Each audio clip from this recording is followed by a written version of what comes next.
जैसे ही विशाल टीरेक्स अपने शिकार का आनंद लेने वाला था, कोंग दूर से उड़ता हुआ आया।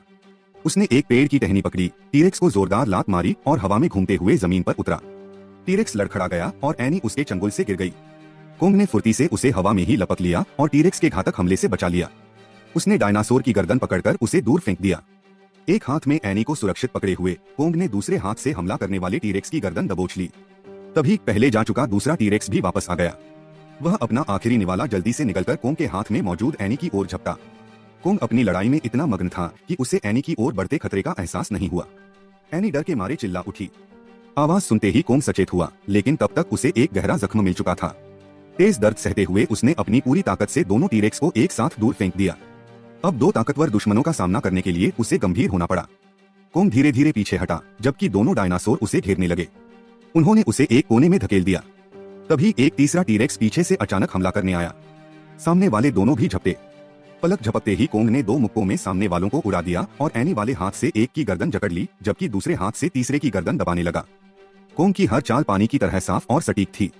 उसने अपने शरीर के वजन से एक डायनासोर को दबाया, दूसरे का जबड़ा पकड़कर अपनी पूरी ताकत से चीर दिया और उसे एक तरफ फेंक दिया। लेकिन वह डायनासोर अब भी एनी को खाने की फिराक में था। कोंग ने उसे एक हाथ से उठाया और दूसरे पर दे मारा।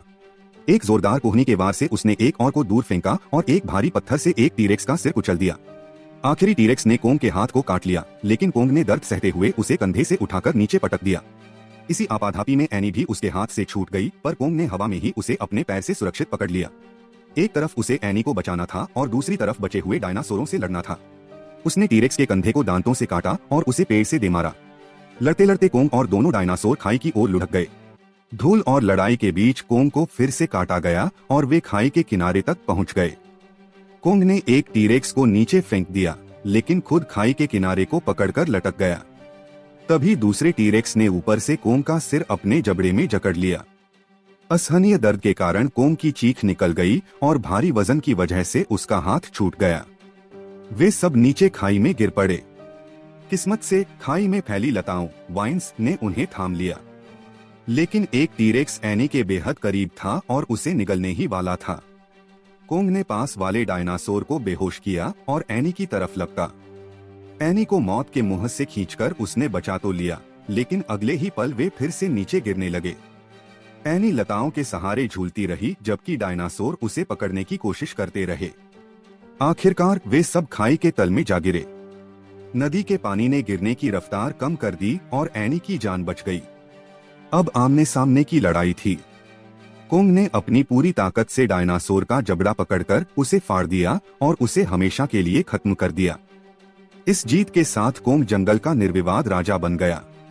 कोंग थोड़ा नाराज लग रहा था क्योंकि एनी ने पहले उसे मना किया था, लेकिन जब एनी ने लाड़ से उसे पुकारा तो वह सब भूल गया। उसने एनी को अपने कंधे पर बिठाया और वे गुफा में लौट आए, जहां उन्होंने डूबते सूरज को देखा और सो गए। जल्द ही एनी एक पुकार सुनकर जागी। उसके साथी उसे बचाने आए थे। कोंग अचानक जाग गया और गुस्से में हमला किया, जिससे गुफा के विशाल चमगादड़ भड़क गए। चमगादड़ों ने कोंग को घेर लिया। कोंग उनसे लड़ने में व्यस्त हो गया और इसी बीच जैक दार्जिलिंग एनी को लेकर लताओं के सहारे नीचे उतरने लगा। कोंग ने लताओं को ऊपर खींचना शुरू किया, लेकिन जैक ने एक विशाल चमगादड़ के पंख पकड़ लिए और उसकी मदद से वे सुरक्षित नीचे पहुंच गए। कोंग अपनी प्रिया को दूर जाते देख गुस्से में अपना सीना पीटने लगा। जब एनी अपने साथियों के पास पहुंची तो उसने देखा कि उन्होंने कोंग को पकड़ने का जाल बिछा रखा है। वह उन्हें रोकना चाहती थी, लेकिन तब तक बहुत देर हो चुकी थी। कोंग दीवारें तोड़ता हुआ एनी को ढूंढने बाहर निकला। कप्तान के आदेश पर लोहे के हुक कोंग के शरीर में धंसा दिए गए और उस पर बेहोशी की दवा फेंकी गई। कोंग ने संघर्ष किया, लेकिन भारी पत्थरों और जालों ने उसे जमीन पर दबा दिया।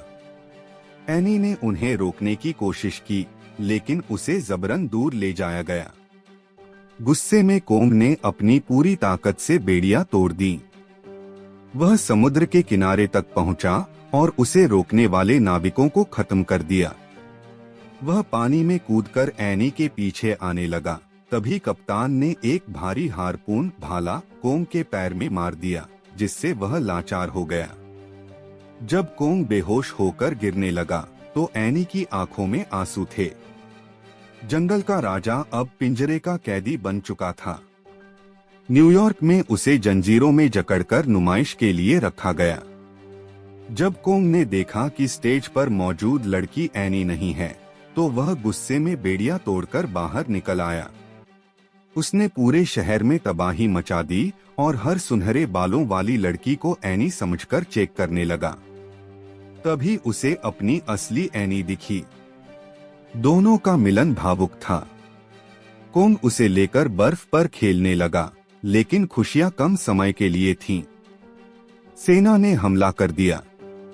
कोंग एनी को लेकर एम्पायर स्टेट बिल्डिंग की चोटी पर चढ़ गया। सुबह की पहली किरण उनके चेहरे पर थी। तभी लड़ाकू विमानों ने हमला किया।